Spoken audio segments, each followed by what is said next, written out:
समय के बाद मैं वीडियो बना रहा हूँ, इसलिए क्योंकि मेरे चैनल पर अधिकतर वीडियो वार से रिलेटेड है, जिसके कारण यूट्यूब ने मेरे चैनल को एक अलग ही लिस्ट में डाल दिया है, जिससे मेरा रेवेन्यू बिल्कुल ज़ीरो हो गया है।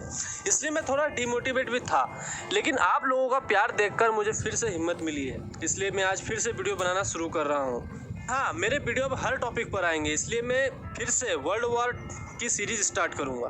अब यूट्यूब को जो उखाड़ना है उखाड़ ले।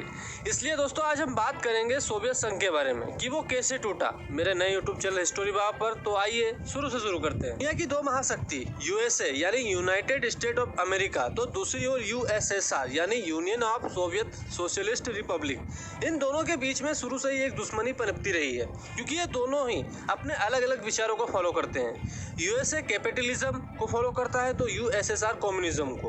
अब कैपिटलिज्म और कम्युनिज्म में क्या फ़र्क है, इसके लिए मैं एक अलग वीडियो बना रहा हूँ, सबसे अलग और सबसे आसान।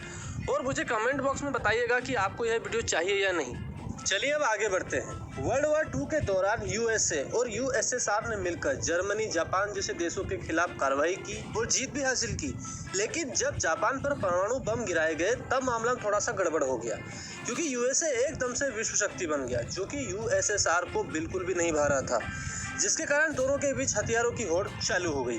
अब यूएसए की नीतियां बहुत ही अलग थी, जिसके कारण यूएसए को तो कोई खास फर्क नहीं पड़ा, लेकिन भैया उस समय यूएसएसआर की कमान स्टालिन के हाथों में थी और इस महाशय ने जो तानाशाही की उसके सामने तो हिटलर भी शर्मा जाए।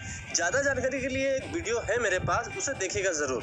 स्टालिन के विचार बहुत ही अलग थे। स्टालिन ने हजारों लाखों की संख्या में अपने ही देश के नागरिकों को मारना शुरू कर दिया था, जिससे यूएसएसआर की जनता में एक खौफ सा पैदा हो गया। ये एक बहुत बड़ा कारण था सोवियत संघ के विक्टिम का। लेकिन हम जरा अब बात शुरू करते हैं। जब यूएसएसआर में एक आंदोलन शुरू हुआ 1917 में, जब वहाँ की कम्युनिस्ट पार्टियां आपस में ही लड़ रही थी, जिसके बाद 1922 आते आते यह आंदोलन खत्म हुआ तथा व्लादिमीर लेनिन के नेतृत्व में सोवियत संघ की स्थापना हुई।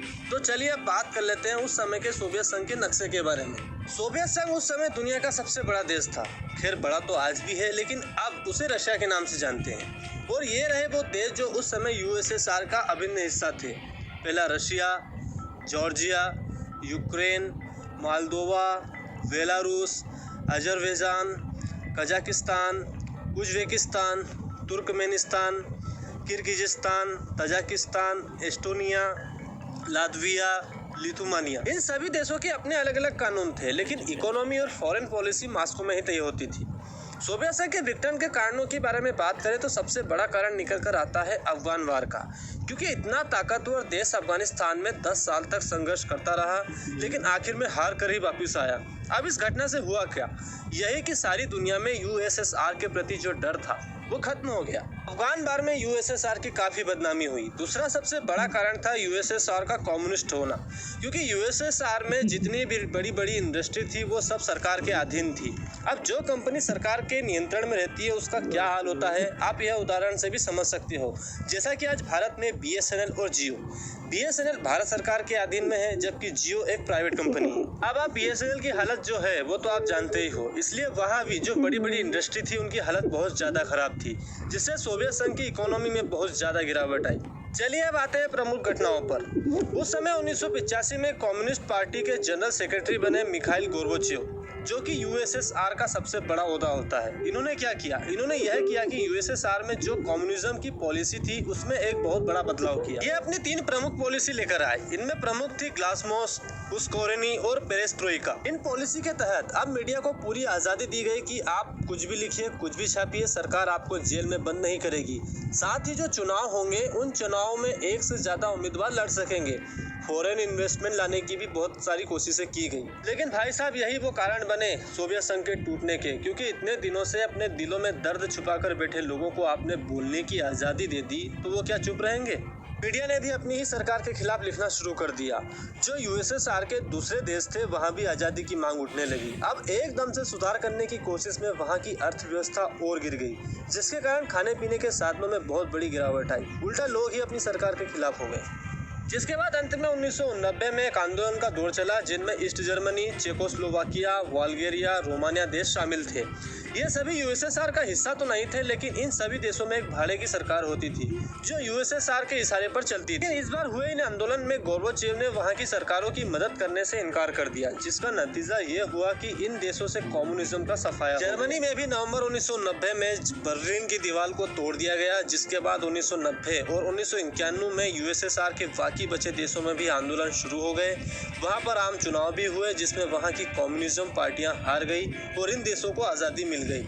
यहाँ तक भी गोर्बाचेव का तख्ता पलट करने की कोशिश की गई, क्योंकि कम्युनिस्ट पार्टी के कई सदस्य गोर्बाचेव की नीतियों के खिलाफ थे। वे नहीं चाहते थे कि सोवियत संघ टूटे, इसलिए इन लोगों ने धोखे से गोर्बाचेव को नजरबंद कर दिया जब वो क्रीमिया पर अपनी छुट्टियां मना रहे थे, और अपनी जनता को यह बताया कि गोर्बाचेव बीमार है और अब हम ही सोवियत संघ के माई बाप हैं।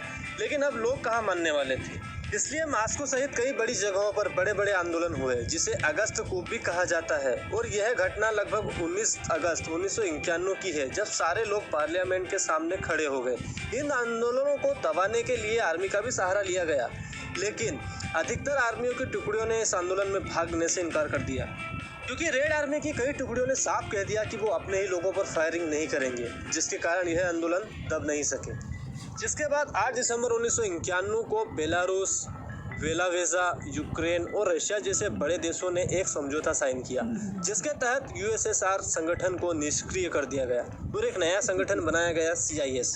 अब जो बड़े बड़े देश थे वो यूएसएसआर से बाहर तो हो ही चुके थे, इसलिए गोर्बाचेव ने 21 दिसंबर को सभी देशों के नेताओं को बुलाया और फॉर्मली सभी देशों को आज़ादी दे दी गई। और 25 दिसंबर को गोर्बाचेव ने इस्तीफा भी दे दिया तथा 26 दिसंबर को ऑफिशियली सोवियत संघ पूरी तरीके से टूट गया।